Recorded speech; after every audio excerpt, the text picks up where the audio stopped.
Bonjour à tous, aujourd'hui nous allons découvrir les systèmes verbaux en français, comprendre les temps verbaux et essentiels pour bien communiquer.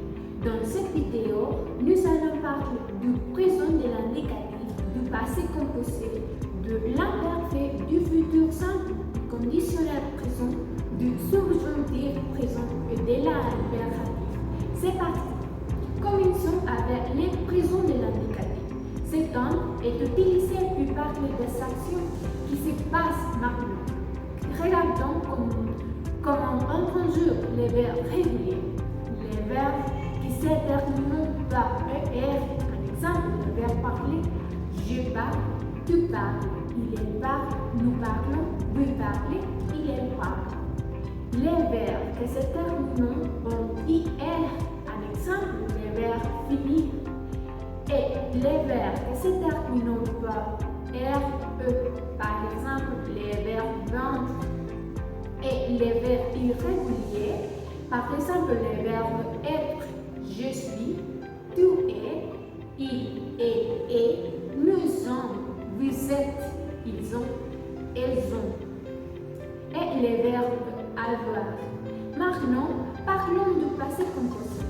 Cet terme est formé avec un auxiliaire être ou avoir et les participes passés du verbe principal.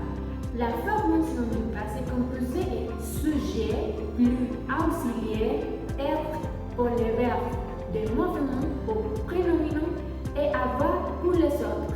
Plus participe passé. Un exemple avec un verbe régulier, j'ai parlé, j'ai plus participe passé. Un exemple avec un verbe irrégulier, j'étais, être et irrégulier. On utilise le passé composé pour parler d'actions terminées dans le passé. J'ai décidé de consulter un expert en français sur d'autres verbes qui peuvent prêter à confusion. L'imparfait et les passés composés. Prêt à prendre les différences. Allons-y. Bonjour ma chère Evalie, je suis contente que tu sois ici avec nous sur notre chaîne YouTube. Peux-tu nous dire la différence parmi l'imparfait et les passés composés? Merci, je suis contente d'être ici avec vous. D'accord, parlons de l'imparfait et du passé composé. L'imparfait, c'est à parler d'habitude ou de descriptions dans le passé. Par exemple, quand j'étais petite, je jouais au parc tous les jours. Le passé composé, c'est à parler d'actions finies. Par exemple, hier, j'ai vu un film. Il faisait beau, c'est une description imparfaite. Hier, j'ai vu un film. C'est une action finie. Passé composé. D'accord, c'est facile. Vous pouvez pratiquer.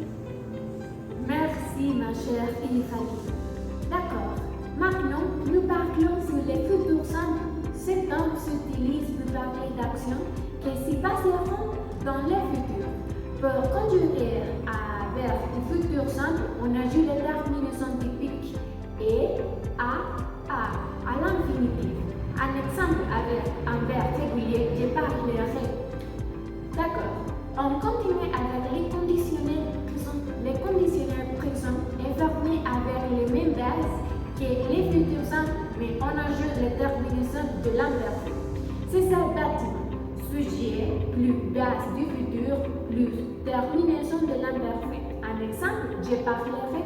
On utilise ce terme pour exprimer des hypothèses ou des souhaits. Pour finir notre vidéo, nous avons un invité spécial qui nous expliquera les subjonctifs et l'impératif. Bonjour Diana. Merci pour l'invitation Maria et je suis heureux de vous expliquer les subjonctifs. Je dirais rapidement que le subjonctif présent est utilisé pour exprimer des émotions, des doutes ou des souhaits.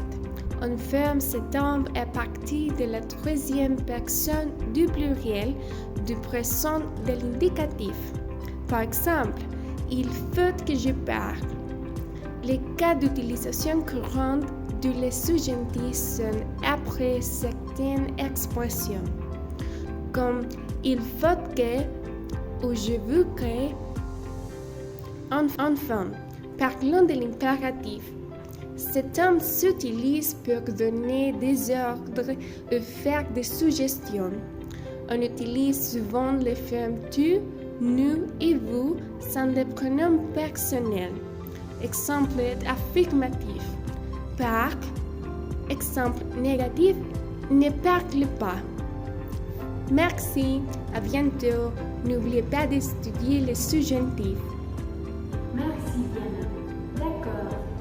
Dans cette vidéo, nous avons vu plusieurs temps verbaux et essentiels en français. N'oubliez pas de pratiquer régulièrement ou progresser rapidement. À bientôt et bon courage dans votre apprentissage du français.